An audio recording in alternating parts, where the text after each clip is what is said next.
Hello, this is Mayur Prajapati, and once again I am here.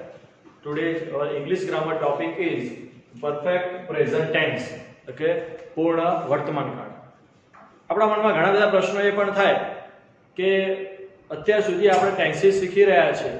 એ ટેન્સીસની અંદર આપણે વર્તમાન કાળ, ભૂતકાળ અને ભવિષ્યકાળમાં વર્તમાન કાળમાં simple present tense, present continue tense અને પરફેક્ટ પ્રેઝન્ટ ટેન્સ એ જે આપણે ત્રીજા નંબરનો શીખવાના છીએ એમાં એ જ વર્તમાન કાળનો ત્રીજો પેટા વિભાગ પૂર્ણ વર્તમાન કાળ એટલે કે પરફેક્ટ પ્રેઝન્ટ ટેન્સ આજે આપણે શીખવા જઈ રહ્યા છીએ. તો એ ટેન્સની અંદર શું હોય એ આપણે આજે જોવાનું છે. હવે એમાં આપણે શરૂઆત કરીએ પરફેક્ટ પ્રેઝન્ટ ટેન્સ પૂર્ણ વર્તમાન કાળની. તો એની અંદર એનો વપરાશ એટલે કે એનો ઉપયોગ ક્યારે થાય, ક્યારે બોલવો જોઈએ, કેવી રીતે વાક્ય બનાવવું જોઈએ એ આપણે આજે શીખવાનું છે. એમાં આ કાળનો જે ઉપયોગ છે એટલે કે પરફેક્ટ પ્રેઝન્ટ ટેન્સ પૂર્ણ વર્તમાન કાળનો ઉપયોગ નજીકના ભૂતકાળની અંદર કોઈ ક્રિયા પૂરી થઈ ગઈ હોય પણ એની અસર, ક્રિયા તો પૂર્ણ થઈ જાય પણ એની અસર હજુ સુધી વર્તમાનમાં ચાલુ હોય. ક્યાં ચાલુ હોય? વર્તમાનમાં ચાલુ હોય. એ પરિસ્થિતિ જો આપણે દર્શાવવી હોય તો આપણે પૂર્ણ વર્તમાન કાળનો ઉપયોગ કરવાનો છે.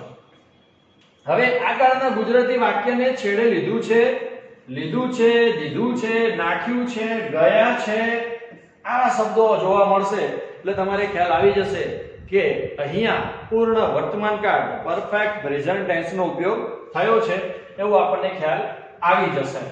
હવે આ જ્યારે ટેન્સ આપણે શીખીશું ત્યારે એની અંદર કેટલાક એવા કીવર્ડ પણ આવશે કે કીવર્ડના આધારે પણ તમને ખ્યાલ આવશે કે આ પૂર્ણ વર્તમાન કાળ છે. કેવી રીતે? એમાં ઓલરેડી, કેરનુય, જસ્ટ, હમણાં જ, જસ્ટ નાઉ, હમણાં જ, યેટ, હજુ સુધી, નેવર, ક્યારેય નહીં, એન્ડ એવર, ક્યારેય, આવા શબ્દોનો ઉપયોગ તમને કીવર્ડનો જે યુઝ થયેલો જોવા મળશે એમાં તમને ખ્યાલ આવી જશે કે અહીંયા પરફેક્ટ પ્રેઝન્ટ ટેન્સ એટલે કે પૂર્ણ વર્તમાન કાળનો ઉપયોગ થયેલો છે. હવે આપણે આગળ વધીએ. એમાં સૌથી મહત્વની બાબત છે એનું સ્ટ્રક્ચર. હવે સ્ટ્રક્ચરની અંદર મિત્રો તમને એટલું તો ખાસ જાણવા મળી જશે કે કોઈ પણ વાક્ય રચના કાળની કેવી હોય. મારે અફર્મેટિવ સેન્ટેન્સ બનાવવું છે, નેગેટિવ સેન્ટેન્સ બનાવવું છે કે પછી જે પ્રકારનું મારે સેન્ટેન્સ બનાવવું હોય. હવે નેગેટિવ સેન્ટેન્સ બનાવવું હોય, ઇન્ટ્રોગેટિવ બનાવવું હોય કે નેગેટિવ ઇન્ટ્રોગેટિવ સેન્ટેન્સ બનાવવું હોય તો એની વાક્ય રચના, એનું સ્ટ્રક્ચર, એની ફોર્મ્યુલા આપણને આવડતી હોય ને તો એ વાક્ય સરળતાથી બોલી પણ શકાય અને સરળતાથી એને લખી પણ શકાય. કેવી રીતે? ધારો કે આપણે નોર્મલી જે સેન્ટેન્સ પરફેક્ટ પ્રેઝન્ટ ટેન્સ જે પૂર્ણ વર્તમાન કાળની અંદર આપણે લખવું હોય પોઝિટિવ સેન્ટેન્સ, બરાબર, તો સૌથી પહેલા સબ્જેક્ટ તો આવે કે સબ્જેક્ટ જે છે એ એક્શન કરે છે, એ ક્રિયા કરે છે એટલે સબ્જેક્ટ કરનાર આપણે કહીએ છીએ ડ્રાઈવર હંમેશા આગળ જ હોય, એ આગળ ચલાવે ગાડી એટલે ગાડી આગળ ચાલે એટલે સબ્જેક્ટ તો હોવો જ જોઈએ. ત્યારબાદ અત્યાર સુધી આપણે જે તે કાળ પ્રમાણે ટુ બી ના રૂપો વાપરતા હતા. અહીંયા તમારે ખાસ કરીને હેલ્પિંગ વર્બ હેઝ અને હેવ નો ઉપયોગ કરવાનો છે. દરેકની વાક્ય રચના અલગ હોય. પૂર્ણ વર્તમાન કાળમાં હેવ અને હેઝ નો ઉપયોગ આવશે. સાદા વર્તમાન કાળમાં આપણે ટુ બી ના રૂપો એવિધાનો ઉપયોગ કરી શકતા હતા, ભૂતકાળમાં વોઝ વર્બનો ઉપયોગ કરતા હતા, ભવિષ્યકાળમાં વિલ શેલ નો ઉપયોગ કરતા હતા. તો એવી રીતે પૂર્ણ વર્તમાન કાળની અંદર આપણે હેવ અને હેઝ હેલ્પિંગ વર્બ સહાયકારક ક્રિયાપદ તરીકે ઉપયોગ કરવાનો છે. પછી એક બીજી મહત્વની વસ્તુ અહીંયા એ આવશે V3. મિત્રો પ્રશ્ન થાય કે V3 એટલે શું? V3 એટલે પહેલા આપણે મૂળ ક્રિયાપદ મૂકીએ, કોઈ પણ ટેન્સની અંદર મૂળ ક્રિયાપદ મૂકીએ એટલે મેઇન વર્બ મૂકીએ, એને આપણે V1 કહેતા હતા. V2 એટલે આપણે એને કહેતા હતા સાદો ભૂતકાળ કે જેમાં ગો હોય તો વેન્ટ થઈ જાય, પ્લે હોય તો પ્લેડ થઈ જાય. એવી રીતે ભૂતકાળના રૂપોમાં આપણે જે વાપરતા હતા એને કહેતા હતા V2. અને હવે આવશે V3. એટલે V3 આવશે એટલે પાસ્ટ પાર્ટિસિપલ ભૂત કૃદંતો. એ ભૂત કૃદંતોનો અહીંયા ઉપયોગ કરવાનો છે અને કેટલા ઘણા બધા એક્ઝામ્પલ મેં આગળ લીધા છે કે V1, V2, V3 શું છે એનો ખ્યાલ પણ તમને હું આજે આપવાનો છું. પછી આવશે ઓબ્જેક્ટ અને પછી OW એટલે કે અધર વર્ડનો ઉપયોગ કરો તમે એટલે અફર્મેટિવ સેન્ટેન્સ બની જાય છે. હવે ધારો કે તમારે નેગેટિવ બનાવવું હોય સેન્ટેન્સને તો નેગેટિવ સેન્ટેન્સ બનાવવા માટે કોઈ જ હાર્ડ વસ્તુ નથી. સબ્જેક્ટ તો તમે લો જ છો, હેવ હેજ પણ તમે વાપરો છો, એની સાથે ફક્ત નોટ વાપરવાનું છે, એટલે એ તમારું પૂર્ણ વર્તમાનકાળનું સેન્ટેન્સ નેગેટિવ બની જાય છે. પછી V3 M નું M છે, ઓબ્જેક્ટ અને અધર વર્ડ પણ એની સાથે જોડાયેલા રહેશે. ત્યારબાદ હવે મારે આ ટેન્સની અંદર ઇન્ટ્રોગેટિવ સેન્ટેન્સ બનાવવું છે કે ઇન્વર્ઝન ક્વેશ્ચન બનાવવું છે, એટલે કે ઉલટ પ્રશ્ન બનાવવું છે.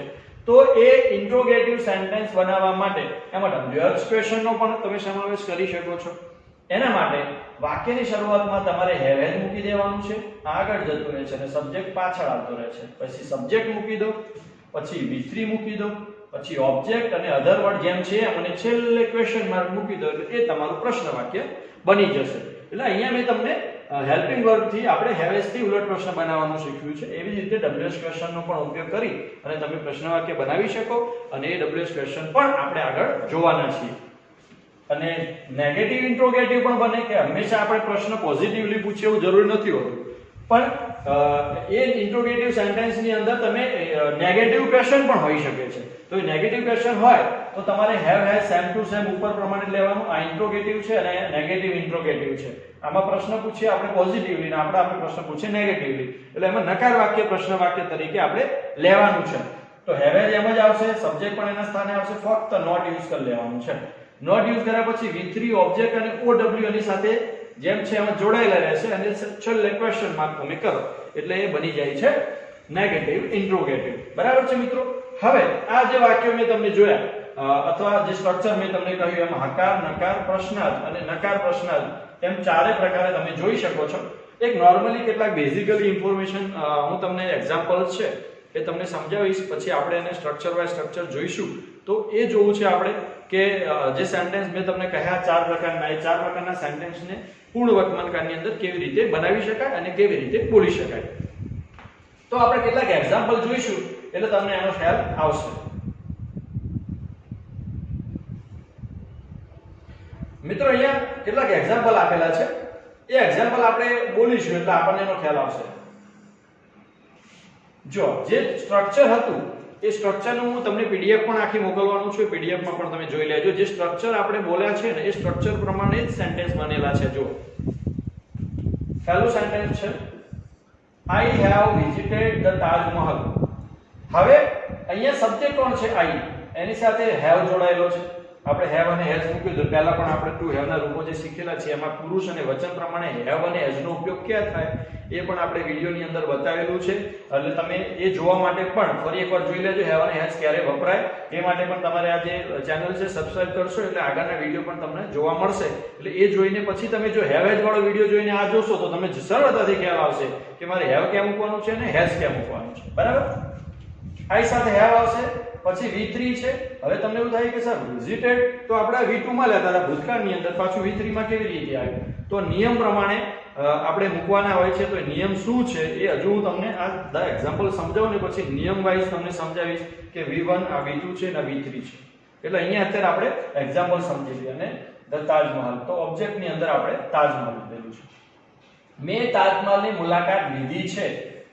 આપણે તમને કીધું છે ને લીધી છે, લીધું છે, આવા અમુક શબ્દો આવશે એટલે તમને ખ્યાલ આવી જશે. બરાબર? બીજું છે I have not visited the Taj Mahal. તો ફક્ત તમે નોટ મૂકી દો એટલે બની જાય છે નેગેટિવ સેન્ટેન્સ. બરાબર છે? I have not visited the Taj Mahal. મેં તાજમહેલની મુલાકાત લીધી નથી. જો લીધી નથી શબ્દ આવ્યો, લીધી છે, લીધી નથી. હવે એનું મારે ઇન્ટ્રોગેટિવ બનાવવું હોય. બરાબર? તો have I visited the Taj Mahal? શું મેં તાજમહેલની મુલાકાત લીધી છે? તો આ બન્યું ઇન્ટ્રોગેટિવ સેન્ટેન્સ, એટલે કે ઉલટ પ્રશ્ન, ઇન્વર્ઝન ક્વેશ્ચન. પછી છે interrogative negative. have I not visited the Taj Mahal? મેં તમને જે ફોર્મ્યુલા જે સ્ટ્રક્ચર કહ્યું છે એ જ આવે છે અહીંયા. શું તમે તાજમહેલની મુલાકાત લીધી નથી? તો આ બની જાય છે ઇન્ટ્રોગેટિવ નેગેટિવ. હવે આ ચાર સેન્ટેન્સ ઉપરથી તો આપણને થોડો ઘણો ખ્યાલ તો આવી જાય છે, પણ સાથે એ પણ જોવું છે કે have અને has આપણે ક્યારે વાપરી શકીએ.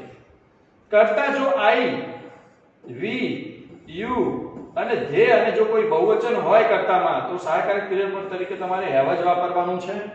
અને જો કર્તા તરીકે he, she અને it હોય અથવા એની જગ્યાએ નામ હોય તો એની સાથે તમારે has નો ઉપયોગ કરવાનો છે. એટલે આના ઉપરથી પણ તમને કોઠો યાદ આવી જશે કે મારે have ક્યારે વાપરવો અને has ક્યારે વાપરવો. મિત્રો હવે થોડા આપણે આગળ સેન્ટેન્સની થોડી મુલાકાત લઈએ. હવે કેટલાક પોઝિટિવ અથવા એસર્ટિવ સેન્ટેન્સ પણ કહીએ, એ પણ તમારે સમજી લેવા, એટલે કે જેનાથી તમને ખ્યાલ આવશે કે પોઝિટિવ સેન્ટેન્સ કેવા પ્રકારના હોય, પછી નેગેટિવ કેવા હોય, ઇન્ટ્રોગેટિવ કેવા હોય, ઇન્ટ્રોગેટિવ નેગેટિવ કેવા હોય, એ આપણને એક્ઝામ્પલ ઉપરથી ખ્યાલ આવશે. પોઝિટિવ સેન્ટેન્સમાં મિત્રો they have already bought a new house. જો મેં તમને કીવર્ડ કહેલા, એ કીવર્ડમાં ઓલરેડી નો શબ્દ અહીંયા યુઝ કરેલો એટલે ખ્યાલ આવી જાય. they have already bought a new house. તેઓએ ક્યારનું નવું મકાન ખરીદી લીધું છે. લીધું છે એટલે પૂર્ણ વર્તમાન કાળ. આ સબ્જેક્ટ આવી ગયો, પછી એની સાથે તમે have અને have નો જે ઉપયોગ કીધો તો હેલ્પિંગ વર્બમાં એ આવી ગયો, કીવર્ડ પણ આવી ગયો, V3 આવી ગયું. કોનું V3 છે? બરોબર, V3 by bought એટલે આ V3 થાય અને આની સાથે ઓબ્જેક્ટ પણ જોડાયેલું છે. બીજું સેન્ટેન્સ છે India has won the world cup. તો has won તો પૂર્ણ વર્તમાન કાળ દર્શાવે છે. ભારતે વર્લ્ડ કપ જીતી લીધો છે. થર્ડ સેન્ટેન્સ છે we have reached here just now. જો just now કીવર્ડ આવી ગયો.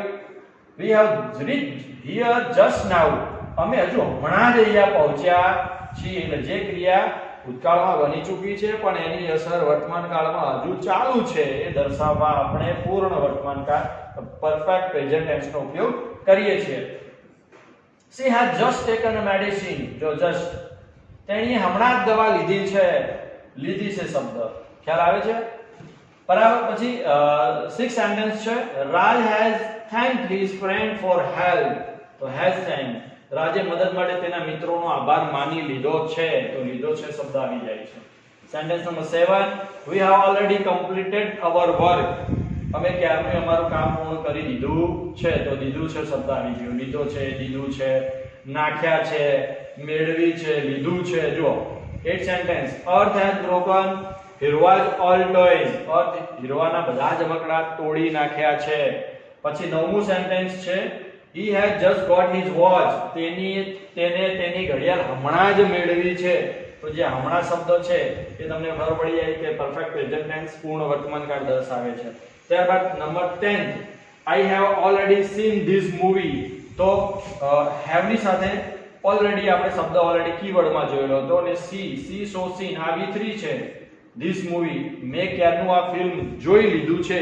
આવા જે સેન્ટેન્સીસ છે એ પોઝિટિવ સેન્ટેન્સમાં આપણે યુઝ કરવાના છીએ. ત્યારબાદ મિત્રો આવશે નેગેટિવ સેન્ટેન્સ. હવે નેગેટિવ સેન્ટેન્સમાં કેવું હોય એ આપણે જોવાનું છે. નેગેટિવ સેન્ટેન્સની અંદર આપણે કોઈ પણ સેન્ટેન્સ નેગેટિવ બનાવવું હોય તો કેવી રીતે બને એ જોઈ લઈએ. હવે આપણે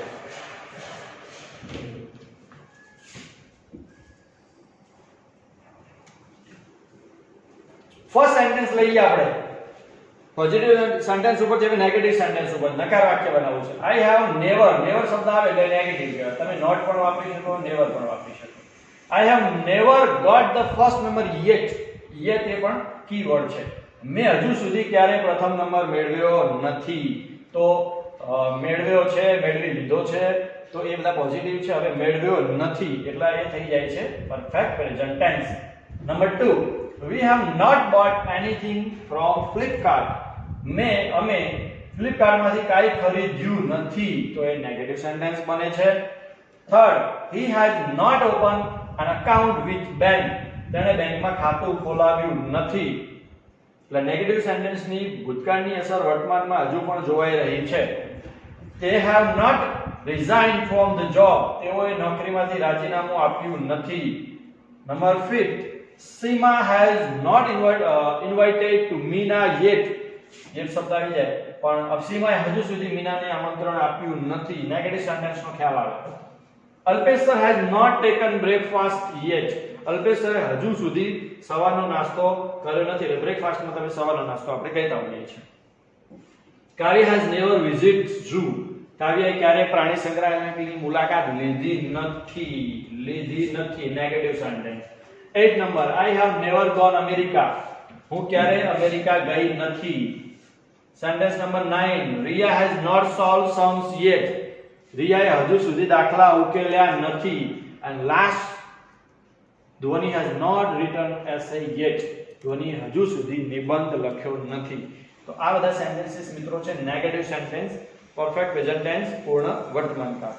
હવે આપણે એની અંદર જોવાના છે ઇન્ટ્રોગેટિવ સેન્ટેન્સીસ. હવે ઇન્ટ્રોગેટિવ સેન્ટેન્સ શું છે એ પણ આપણે જોઈએ.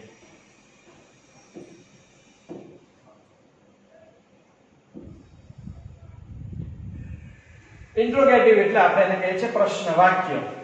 તમે ઇન્વર્ઝન ક્વેશ્ચન ઉલટ પ્રશ્ન પણ કહી શકો છો. પહેલું જ છે હેવ યુ વોચ મેરી કોમ મૂવી.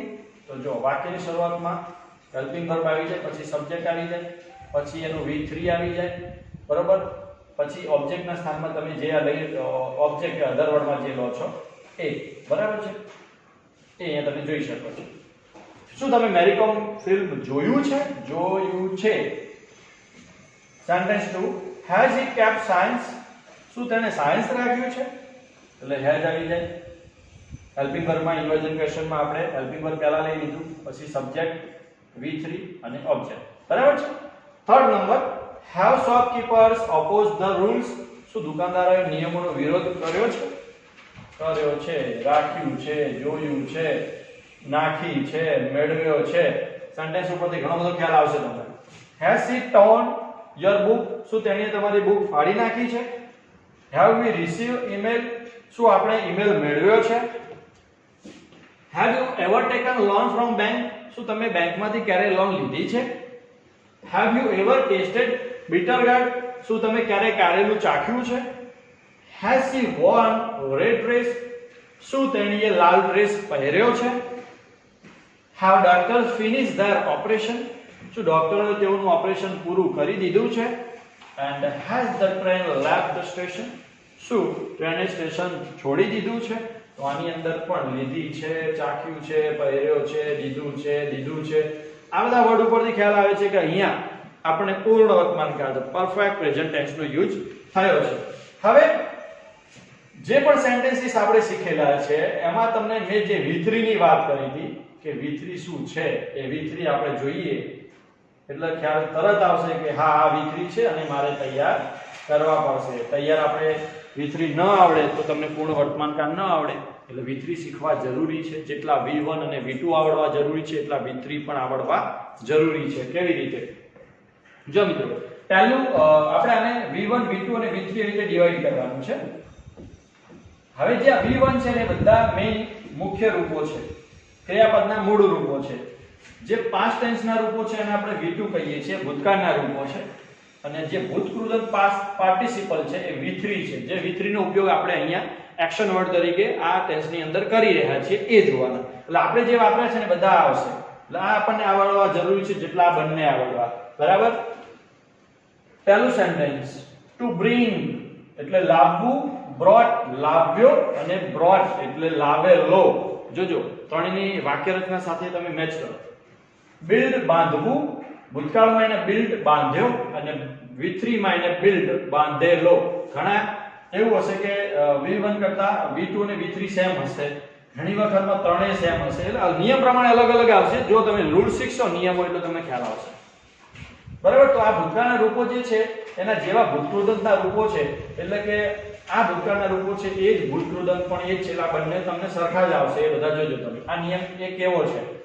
પછી બાય ખરીદવું, બોટ ખરીદ્યો અને બોટ ખરીદેલો. એવી રીતે catch coat coat, dig dug dug, feel fell felt, hang hung hung, have had had, hear heard heard, to hold held અને held. તો તમે V1 કરતા V2 અને V3 સેમ છે તમે જોયું આની અંદર. આ નિયમ પ્રમાણે આપણે જઈ રહ્યા છીએ. હવે થોડા આગળ જઈએ. પછી એના પછી છે બીજા આપણે જે V1 V2 V3 આપણે જે કમ્પેરિઝન કરી રહ્યા છીએ એમાં એ જ નિયમની અંદર બીજા જે છે એ પણ હું તમને શીખવાડી રહ્યો છું. એમાં આપણે જોઈશું અહીંયા પહેલું છે કીપ. કીપ એટલે રાખવું, બરાબર. હવે કીપ એટલે રાખવું, એનું V2 અને V3 જો કેપ અને કેપ. રાખ્યો, રાખેલો. તમને બંનેનો સ્પેલિંગ સેમ લાગશે પણ એનો મીનિંગ છે ને ચેન્જ થઈ જશે. આ તમારે યાદ રાખવું પડશે ખાસ. led led led, learn learned learned, live left left, land land land, make made made. પછી છે meet met met, pay paid paid, say said said, sell પછી છે sold sold.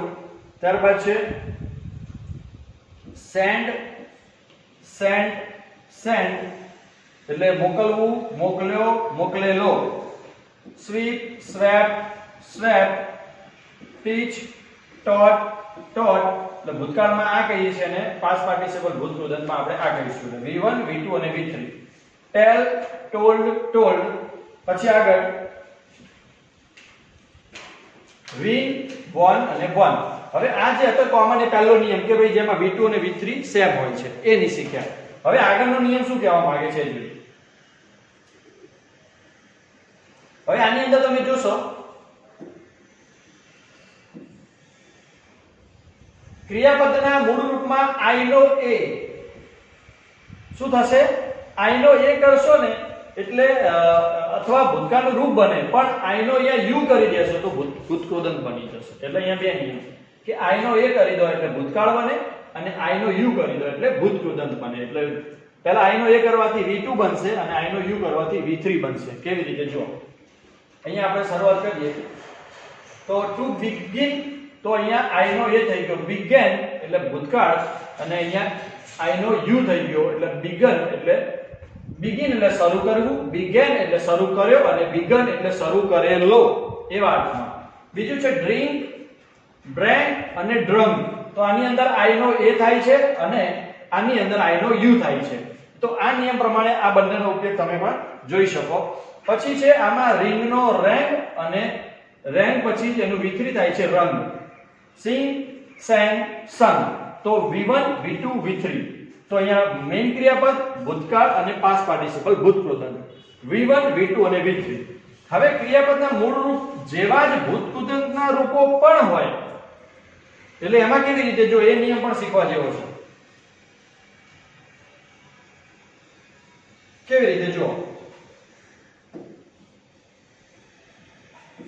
હવે આમાં તમે જો ક્રિયાપદના મૂળ રૂપ જેવા જ ભૂતકૃદંત એનો મતલબ જે V1 છે ને એવા જ V3 હોય તો એનો મતલબ V2 અલગ હોય. પાછા આ જોજો. હવે જોજો become, became, become. જો પહેલું અને એટલે કે મેઇન રૂપ અને પાસ્ટ પાર્ટિસિપલ V3 બંને સેમ છે અને V2 જે છે ભૂતકાળના રૂપો એના કરતા અલગ હોય એવું પણ બની શકે. તો કેવી રીતે come, came, come.